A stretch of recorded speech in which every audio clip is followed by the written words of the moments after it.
نادي برشلونه حساب الرسمي نزل عنده منشور سداسي من بعد تحقيق ريال مدريد لقب كاس القارات.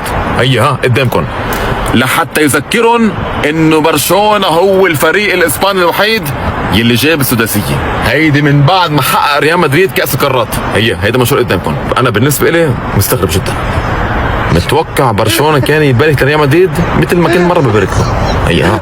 كل مره اخر سنين ريال مدريد بحقق بطولات بيجي برشلونه شغلته وعملته فوت كونجراتوليشن، مبروك لريال مدريد. اما هلا يا معلم الادمن صارت عنده خنقه لهون.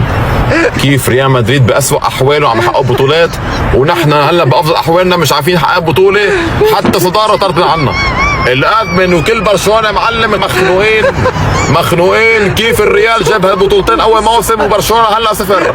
الصراحه واحد يحكي الحق، في ظلم باللي عم يصير، هلا حاليا.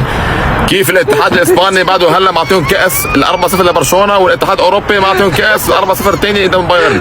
هيدا ظلم، لازم برشلونه يطالب بحقه انه ياخذ بطولتين هالموسم من وراء هالنتيجتين. اقول انت منين طلعت لنا؟ الله يرحم والديك. كل موسم بتقول سداسيه وكل موسم عم يجيبوا دوري ابطال. هن 15 دوري ابطال، انتم معكم 5 يا اخي. هيدي 15-5 ولا سداسيه؟ 15-5 تاريخ ولا سداسيه حقيقه بايرن. يعني في فريق غيرك معه سداسيه، اما 15 دوري ابطال لا هون ولا للمستقبل ولا 100 سنه بيجيبوها يا اخي. 15 دوري ابطال واحد بيعترف فيها انه هيدي الاعظم بالتاريخ. بتعمل لي منصور يا معلم؟ هدي هي سداسيه، هدي يا اخي، هدي خلص بكفى القد.